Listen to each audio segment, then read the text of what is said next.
We are at the Métis Community Centre here in Dauphin for our 5th Empower Her conference. Everything from healthy relationships to being a bystander to being proud of who you are. We had Métis Life Promotion Frameworks. We're going to have entrepreneurship for women in business. So we're kind of just covering everything to try and touch base on what our citizens could use, what can empower them to reach out and do more for themselves, to light that fire, to be proud of who they are.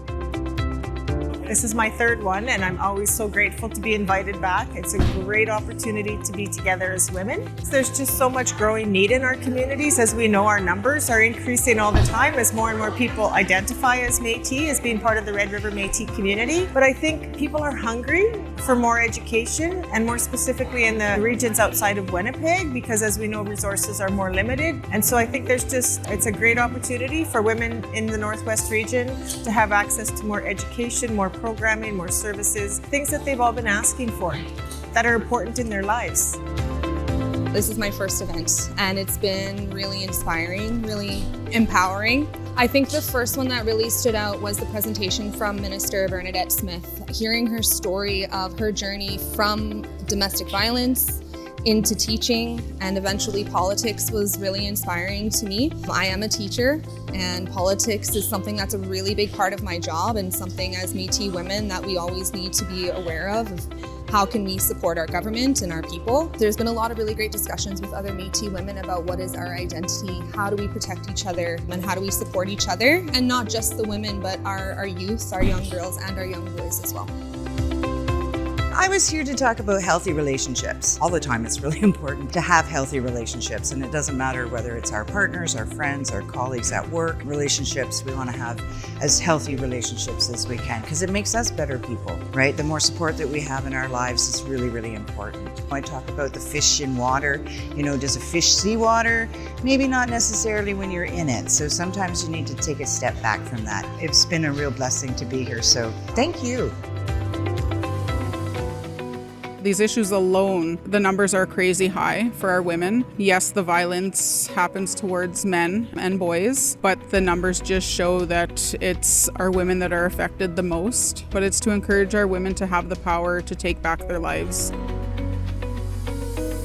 For me, when I walk into a room and I see a room full of women, and more specifically youth, I feel so hopeful, because we're reaching more people, we're having more people be engaged, and of course we know that there's power in numbers, right?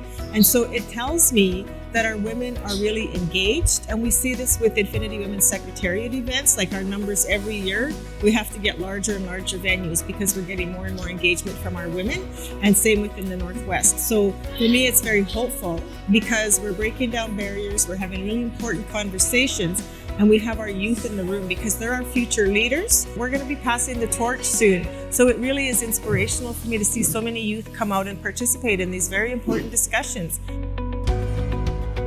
My mother grew up in a very abusive home, and for us as kids, that was something we were aware of, and it was an active thing in her parenting style to avoid that at all costs, to avoid the trauma that she went through. So in her own way, she educated us in what we should expect from our relationships. Now, as a teacher, I see those themes still coming up in the classroom, the way young people speak to each other, about each other, some of the things that they're seeing out online. There's so much information available. So as an educator, it's really important that we look at the root cause. I've been inspired by all the presenters, the gender-based violence, the information that we got about social media. Really lots of great things happening at this conference this weekend. So Empower Her 5 has turned out to be amazing. Empowering her is not just about the violent side of it. It's giving our women and our girls courage to stand up for themselves, to reach within themselves, to be proud of who they are, to be proud to be Métis, that we all belong to the same community. We're all Red River Métis, and to be proud to be Red River Métis. We need to teach our women and our girls, even our elders, that we all matter, that no matter what we've gone through in life, that doesn't define who we are, that people can change, situations can change, that we have the power and the control to make those changes. And to see so many people involved this weekend, to have the powerful speakers that have been here today doing presentations and teaching our women, and it's a great opportunity for all our citizens.